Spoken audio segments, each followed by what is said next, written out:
Hello, visionaries. Welcome back to my channel. My name is Maresa Talbert. I am the founder and CEO of Talbert Law Office, your favorite go-to legal resource for all things business, nonprofit, and intellectual property law. So, you know how I'm always talking about contracts and making sure that you have the right contracts for your business. Well, here's a good example of why having proper contracts is paramount. Roc-A-Fella Records is a record label that was started by Jay-Z and Damon Dash in 1996, almost 30 years ago. During that time, Jay-Z and Damon Dash were close friends. Over time, they've gone their separate ways. Jay-Z is a reported billionaire, and Dame Dash reportedly is not. If you know, you know. Here's the quick backstory. About 2 years ago, Damon Dash got sued by a film director for copyright infringement and defamation. The film director won the case and was awarded $800,000. Now, to pay that judgment, Damon Dash needs to sell his ownership in Roc-A-Fella Records. So remember that I told you, when you own part of a company, your ownership does not. You know what? I'm tired of repeating myself.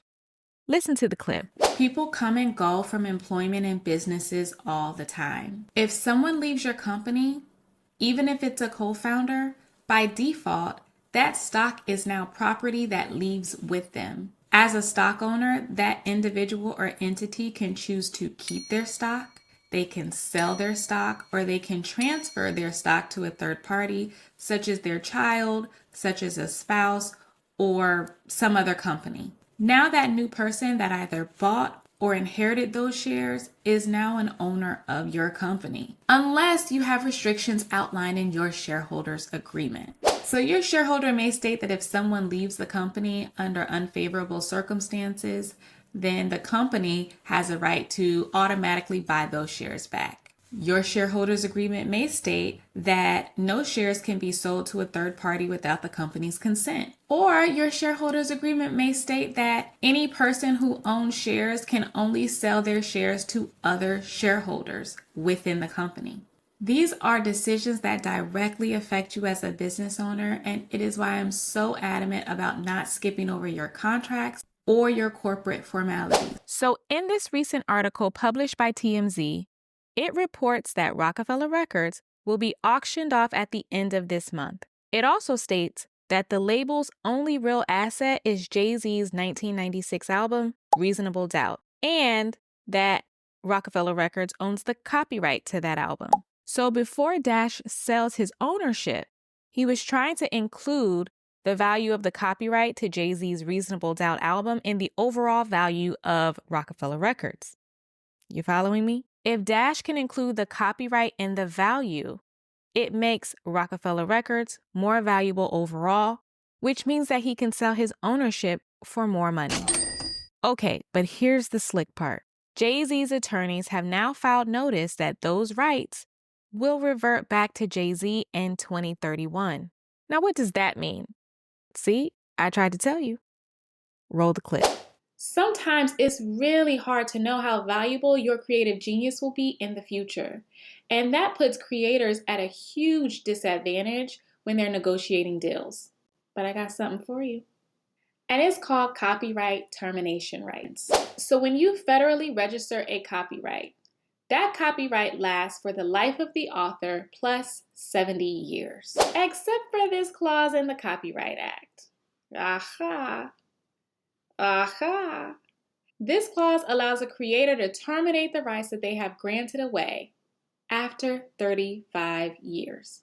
Now, 35 years sounds like a lot until you go back and consider that copyright protection lasts for the life of the author plus 70 years.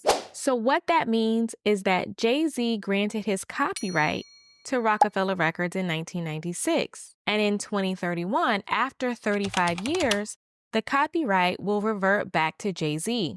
Let's keep reading.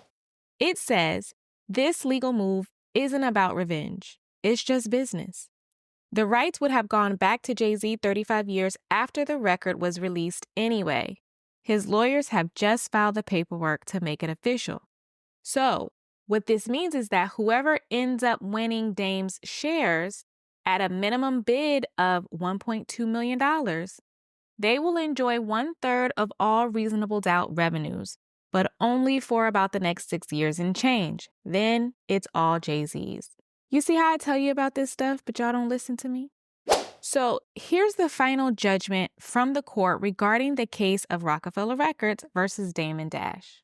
You see, Roc-A-Fella Records, Inc., which means that it's a corporation. And in paragraph 2, we see that Damon Dash has 1/3 ownership interest, which means he is a shareholder in that corporation.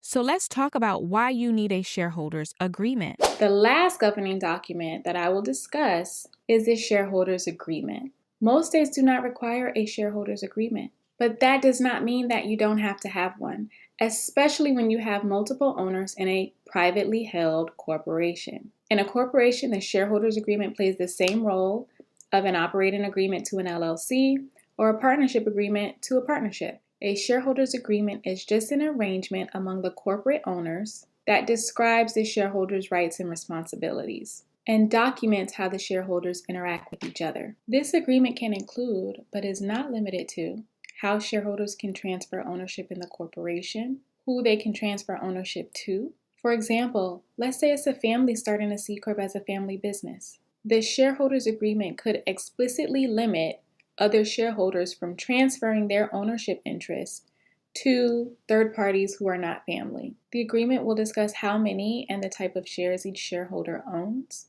how dividends will be distributed and who will receive those dividends first. It will discuss how much ownership is required to make certain decisions within the corporation, such as a requirement for 51% of the vote to change the name of the company or to merge with another business. The shareholders agreement may discuss what to do if there's a 50-50 deadlock for a certain issue, or what happens in the event that a shareholder dies or retires. In the event that a shareholder's interest is to be bought out, how will the value be determined? There are many, many decisions that can be made ahead of time through the shareholders agreement.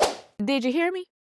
So, Jay-Z and Kareem Burke, the other two owners of Roc-A-Fella Records, objected to the sale of Dash's shares. Why? Because whoever buys his 1/3 interest, someone who probably has not had any history with Roc-A-Fella Records, will now become part owner. So, they tried to argue that their bylaws required a board of directors vote to approve any sell-offs of ownership. But guess what, y'all? The bylaws is not a contract. And you know what happened? The judge determined that Dash's shares were personal property, so he could do what he wanted with them. Then Jay-Z and his partner tried to create a rule after the fact during a board meeting that stated no owner could sell their shares. But that didn't work either. If that rule had been written in a shareholders agreement, then they would have had a much better argument to prevent Damon Dash from selling his shares. But of course, Jay-Z didn't know in 1996 that he'd be a billionaire 30 years later. You see why I keep telling you how important contracts are in your business? A shareholders agreement is a type of contract. I want you to hear me loud and clear. Stop entering into transactions and business agreements just because you and your potential business partner have been friends since you were kids. It doesn't matter. When it comes to business, all that matters is what's within the four corners of the document. Unfortunately, no matter how well you think you know a person, you should have a contract to protect you and your business, because if it's not in writing, it does not exist. Get your contracts in order. You know I have to say it. As a small business owner, you can't afford not to have the right contracts in place for your business. I'm a huge proponent of written agreements for everything. My motto is, if it's not in writing, it does not exist. You still out here making business deals without a written agreement. Make sure that you have legally enforceable contracts. Notice I said legally enforceable contracts. Some of you think you have contracts, but they don't protect you from a doggone thing. Make sure that you have the right kind of contract for the right type of situation. You see where I'm going with this? You gotta have the right contract for the right situation, and it's got to be a legally enforceable contract so that it actually protects you. If you need a legally enforceable contract, you can grab one at the TLO Marketplace at talbertlawoffice.com. I'll place the link in the description box below. But it's 2024, y'all. Stop playing yourself. Get your contracts in order. Now. Right now. Now will you listen to me? Don't forget to like, comment, and subscribe. As always, this is Talbert Law Office, your favorite go-to legal resource for all things business, nonprofit, and intellectual property law. I'll see you in the next video. Bye.